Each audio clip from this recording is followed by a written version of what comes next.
Baghdad में सद्दाम हुसैन का बुत गिरा दिया गया था। सद्दाम हुसैन भाग निकले थे, उनकी सेना और बाथ पार्टी में भगदड़ मची हुई थी।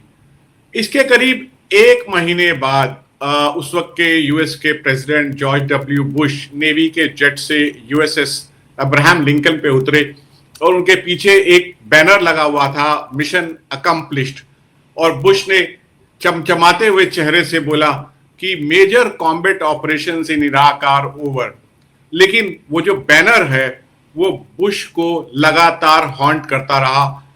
इराक में अमेरिका ने जो जो गलतियां की वो बैनर उसका सिंबल बन गया।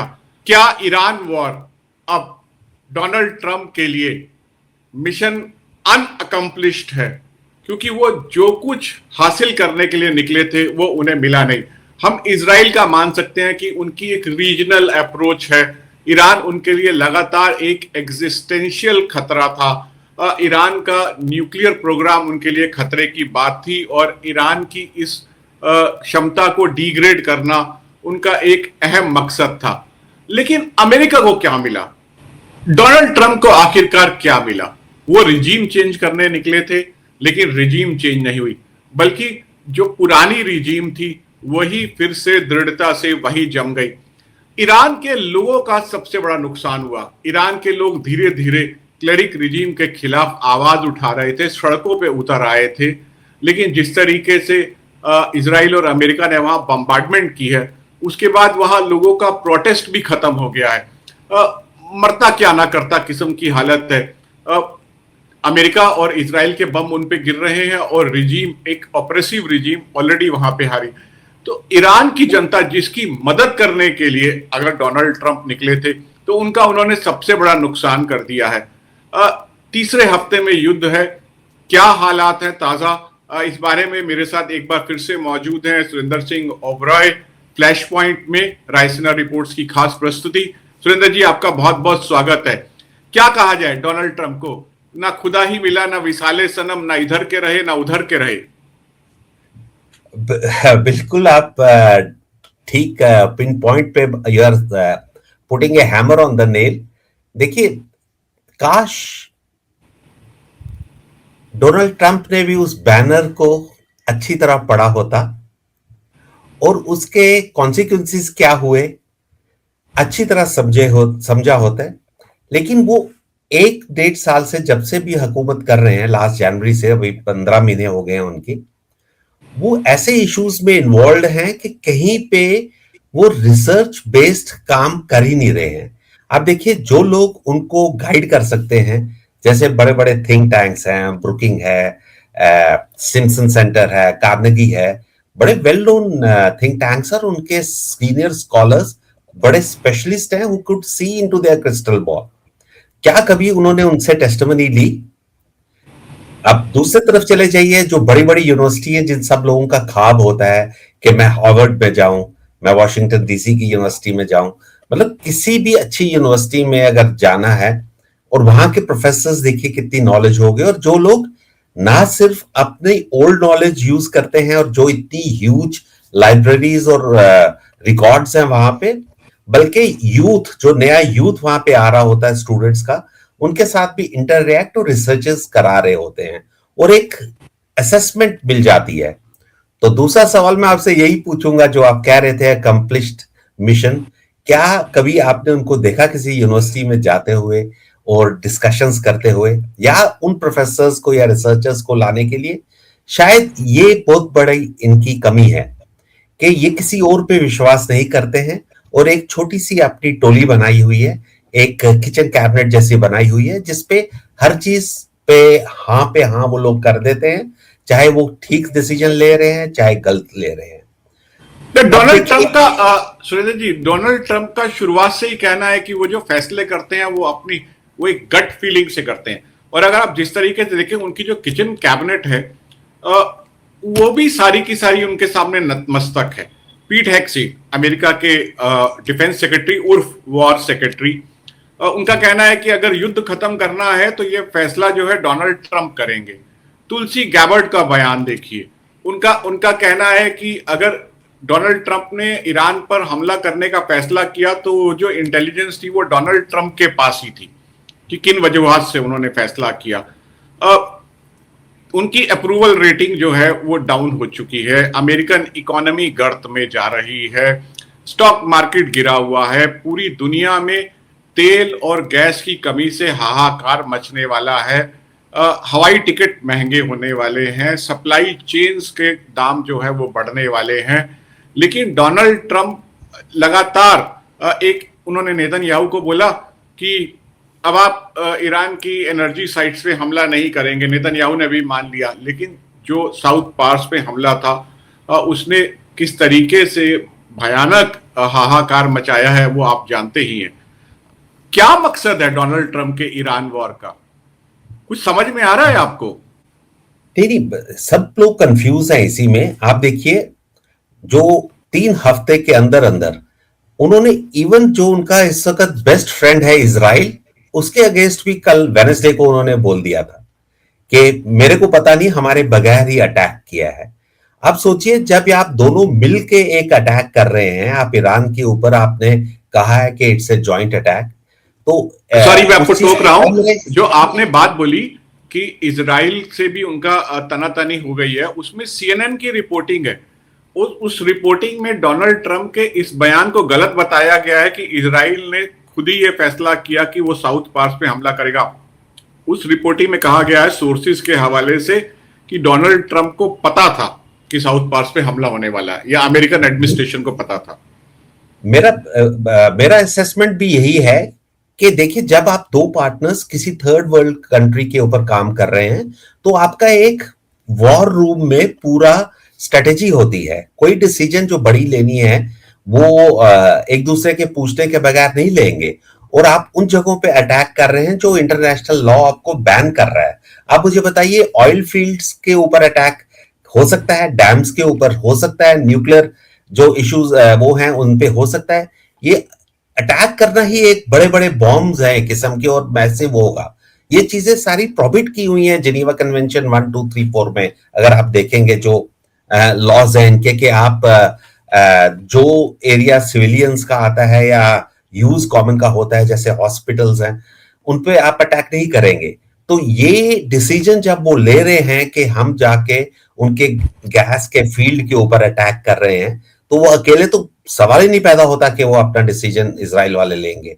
और हाँ में हाँ मिलाना है, यही कमी है जो मुझे दिख रही है इनकी। और जो कुछ पुराने प्रेसिडेंट्स रहे हैं वो कम से कम डिसीजंस जब लेते थे, ठीक है प्रेसिडेंट का ऑर्डर्स हैं या ब्यूरोक्रेट्स या मिनिस्ट्रीज जो भी उनकी हैं या सेक्रेटरीज हैं, वो डिसीजंस लेते हैं, लेकिन वो सलाह सबसे लेते थे। उनके सलाहकार सिर्फ यस मिनिस्टर्स हैं, और वो यस मिनिस्टर्स की वजह से कई रॉन्ग डिसीजंस उनकी हो रही हैं। इसीलिए उनका ग्राफ देखिए कहां डाउन हो गया हुआ है। एक दिन पहले ही, इस ऑयल फील्ड से पहले, सीएनएन ही बता रहा है कि जो वो पोल ओपिनियन हुई थी उसमें मैसिव उनका डाउन हुआ है। यहां तक कि एक टाइम था कि इजराइल के लिए बड़ी ज्यादा सिंपैथी थी अमेरिकन को। आज वो भी कम होगी, क्योंकि वो इतने टायर्ड हो गए हैं आपके गाजा और इजराइल की लड़ाई देख देख के, जो इश्यूज हो रहे हैं, क्या हो रहा है क्या नहीं। और बाद में यहाँ पे देख लीजिए कि बच्चों के ऊपर अटैक हो जाता है ईरान में भी। तो वहां पे कहीं ना कहीं ह्यूमन टच है, लोगों में ह्यूमैनिटी है। एक भी डेड बॉडी बैग आता है तो वहां पे हाहाकार मच जाता है। वैल्यूज हैं ह्यूमन बींग्स की वहां, और उनको अगर आप कंसिडर नहीं करेंगे तो आपकी पब्लिक आपके अगेंस्ट होने वाली है। आगे मुझे लग रहा है इनका पोल ओपिनियन में अनटिल अनलेस कोई मेजर चेंज आए और गिरेगा। और इसीलिए ये इलेक्शन ईयर है, अमेरिका में मिड टर्म चुनाव होने वाले हैं, जहां पे नॉर्मली ये प्रथा रही है कि जिस भी पार्टी का प्रेसिडेंट होता है उसकी पार्टी मिड टर्म चुनाव में बहुत कमजोर प्रदर्शन करती है। और जिस तरीके से अभी हालात चल रहे हैं, मुझे लगता है कि रिपब्लिकन्स को तो बहुत डर लग रहा होगा। कई रिपब्लिकन्स तो इनके अगेंस्ट बोल रहे हैं। आप रेजिग्नेशन ही देख लीजिए जो अभी काउंटर टेररिज्म का हुआ था, और क्या जस्टिफिकेशन उन्होंने दी थी। अब उन्हीं के ऊपर वेरिफिकेशन शुरू कर दिए हैं उन लोगों ने, गवर्नमेंट ने, जो कल तक खुद काउंटर टेररिज्म को देखा करते थे। तो आप कोई बात बोल रहे हैं, you are not allowed to speak, आपके ऊपर प्रेशर आ जाता है, तो लोग अवॉइड करेंगे। क्यों अपने आप को किसी डिफिकल्ट इश्यूज में डालेंगे, except few people who might have a voice to speak about. Despite वहां फ्रीडम है, फ्रीडम तो रहेगी ठीक है सब चीजों की, लेकिन फ्रीडम आप दीजिए बाकी लोगों को भी आपको इक्वली क्रिटिसाइज करने के लिए और ये बताने के लिए, अदरवाइज हर चीज तो शॉक मिल रही है हम लोगों को, तो ये डिफिकल्ट हो रहा है। आप देखिए, आप और मैं भी कई चीजों पे कंफ्यूज्ड हैं कि ऐसा क्यों हो रहा है, कहां हो रहा है, और हमारे पास जवाब नहीं है। इश्यूज हो जाता है, नीजक रिएक्शंस हो रही हैं और उसके बाद वो रिपेयर करने की कोशिश करते हैं। This is another reason why he has a fluctuating statements. जैसे मैं आप अभी बात भी कर रहे थे जो इजराइल और अमेरिकन के रिलेशंस में है, कोई बड़ी बात नहीं है कि कुछ दिनों के बाद वो नेतन्याहू के ऊपर सारा ब्लेम डाल दें कि जो भी कुछ हुआ है, क्योंकि अभी अमेरिका एक गारंटर है पूरे जीसीसी की गल्फ कंट्रीज के लिए, और जब वो गारंटी ही खत्म हो रही है आस्ता आस्ता, गल्फ कंट्रीज भी कुछ और सोचना शुरू कर देंगे। वो ये सोचेंगे कि अगर अमेरिकन इतनी दूर से हमें आके सिक्योरिटी नहीं दे सकते हैं, हम अपना क्यों ना एक फोर्स बनाए, जो अमेरिकन उनको बनाने नहीं दे रहा था अभी तक, आगे कोई भी ले लेगा। और याद रहे, इस वक्त पाकिस्तान सऊदी अरबिया में बहुत बड़ा पैक्ट है, पाकिस्तान के पास न्यूक्लियर बॉम्ब है, क्या वो दोबारा भुट्टो की तरह यूज करना चाहता है as an Islamic bomb for this Islamic countries? तो ये आगे जाके की एक रिसर्च वर्क है जो एशियन कंट्रीज में भी बड़ी वरी सम होगा। और दो कंट्रीज तो अभी भी ईरान को बड़ा मेजर सपोर्ट कर रहे हैं। एक अफवाह तो ये भी फैली थी कि हो सकता है कि ईरान की कुछ टॉप लीडरशिप्स हैं जो डिसीजन मेकर्स हैं, वो ऑलरेडी छोड़ के चले गए होंगे और वो कहीं सेफ कंट्री में बैठे होंगे। तो जी। जो जूनियर लीडर्स हैं, आप एक और चीज देख लीजिए, ऊपर के लेयर्स आपने 3 खत्म कर दिए टॉप लीडरशिप की, उसके बाद जो जूनियर्स रह जाते हैं, जूनियर्स की तो नेटवर्किंग भी नहीं है, उनके साथ कांटेक्ट करने के लिए कितना डिफिकल्ट होगा, जो सिंसियरली भी उनके साथ टॉक्स करना चाहते होंगे, चाहे वो गल्फ कंट्रीज के हों, चाहे वो यूरोपियन कंट्रीज के हों। जब लीडरशिप गैप आ जाएगा और नई लीडरशिप को डेवलप करने के लिए, टेस्ट करने के लिए ईरान की देखना पड़ेगा। और जो ईरान में हो रहा है, वो कोशिश कर रहे थे कि मैं रिजीम चेंज करूं, मेरे हिसाब से उन्होंने एक यूनिटी ले आई है वहां पे। यूनिटी इसलिए आ चुकी है क्योंकि सब विक्टिम बन रहे हैं वहां पे, और जब विक्टिम सारे बन जाते हैं तो एनिमी एनिमी भी आपस में दोस्त हो जाता है, वहां ग्रुप्स नहीं रह जाते। मैं सुरेंद्र जी आपको और अपने दर्शकों को एक किस्सा सुनाना चाहूंगा। ये वॉशिंगटन पोस्ट के लेजेंडरी एडिटर बेंजामिन बेडरी, जिनके टाइम पे वाटरगेट की सारी स्कैंडल की खबरें छपी थी, ये उनका किस्सा है। उन्होंने, वो न्यूज़वीक के रिप्रेजेंटेटिव होते थे वॉशिंगटन में, और लिंडन बी जॉनसन अमेरिका के राष्ट्रपति थे, और बेंजामिन ब्रेडली को अपने सोर्सेज से पुख्ता खबर मिली कि जे एडगर हूवर का उत्तराधिकारी एफबीआई में, जो कि दशकों तक एफबीआई के चीफ थे, उनका उत्तराधिकारी ढूंढा जा रहा है। और वो खबर छपने के बाद लिंडन जॉनसन इतने फ्यूरियस हुए, क्योंकि वो बहुत ही सिक्रेटिव तरीके से वो उत्तराधिकारी की तलाश हो रही थी। उसके बाद खबर छपने के बाद उन्होंने अनाउंस कर दिया कि जे एडगर हूवर जब तक जिंदा रहेंगे तब तक वो एफबीआई के चीफ रहेंगे। और बाद में सबने बेंजामिन ब्रेडली को खरी खरी सुनाई कि शायद उनका छुटकारा जो है जे एडगर हूवर से हो जाता अगर वो खबर नहीं छापते।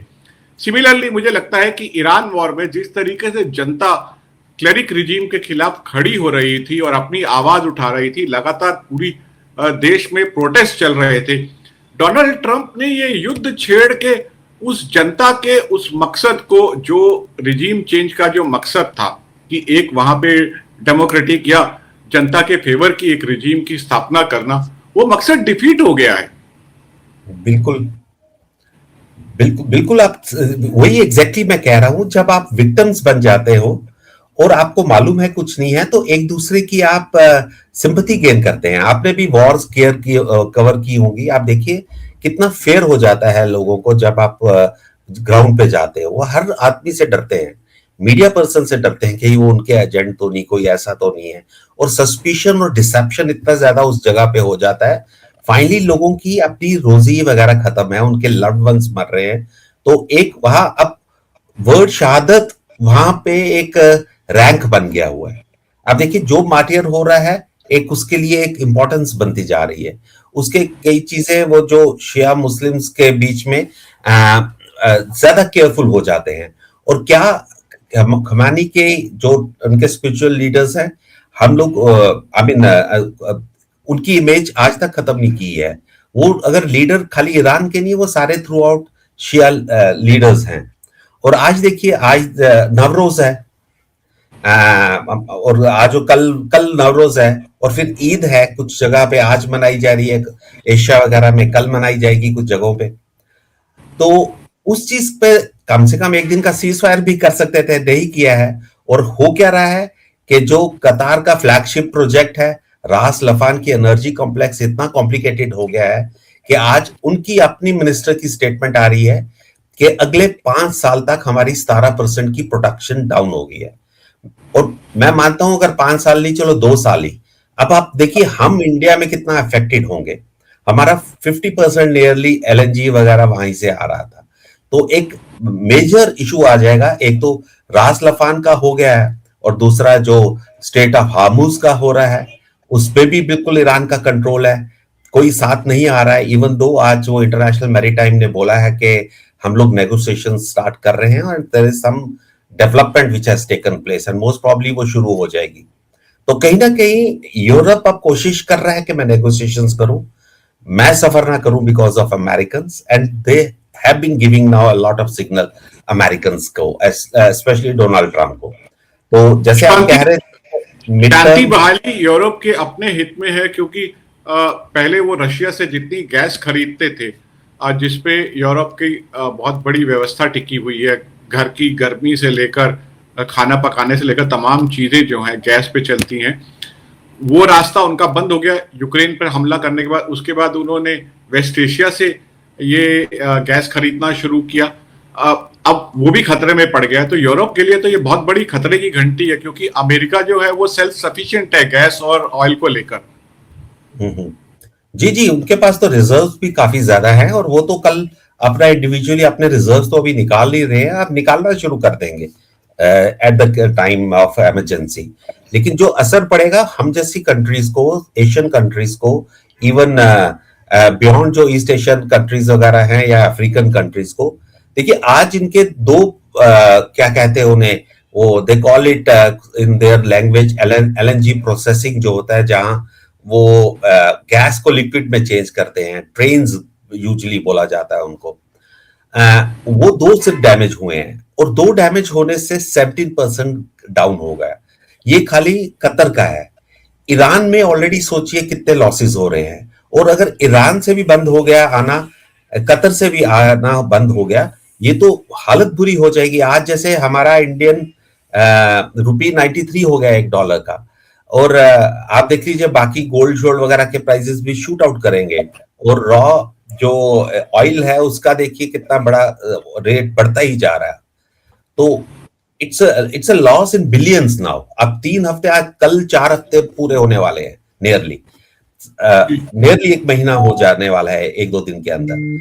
28 अब दूर नहीं रही है, 7-8 दिन के अंदर 1 महीना हो जाएगा। तो आप देख, उसके बाद कॉन्सिक्वेंसेस दिखना शुरू हो जाएंगे, टायरनेस दिखना शुरू हो जाएगी, और एक मेजर लॉस होना है। अब साउथ पास गैस फील्ड्स का कैसा चलता है, पर्शियन गल्फ में क्या होता है, बाकी जो कंट्रीज हैं वो अब मिल रहे हैं, बातें कर रहे हैं। कल लेकिन टर्की ने और सऊदी अरबिया ने आपस में मिलकर एक प्रेस कॉन्फ्रेंस दी है, जबकि एक टाइम पे वो राइवल्स भी थे। तो they are also, this war is also allowing the Gulf countries to collect together also. और कहीं ना कहीं कोई नई स्ट्रेटेजी होगी, नया जियो पॉलिटिक्स होगा अगर ट्रम्प कंटिन्यू करते रहे। तो स्टेट ऑफ हार्मुज की डिसरप्शन तो मुझे लगता है काफी लंबी चलेगी।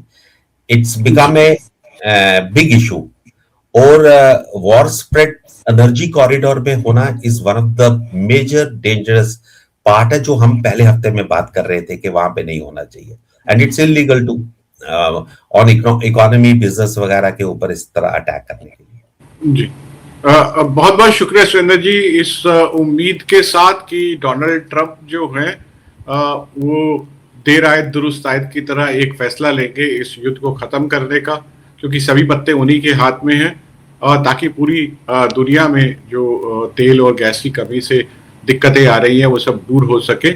शायद ये उनके अपने भले में भी है। उम्मीद करते हैं कि ये युद्ध जल्दी ही खत्म हो। बहुत बहुत शुक्रिया इस अपडेट के लिए। Thank you.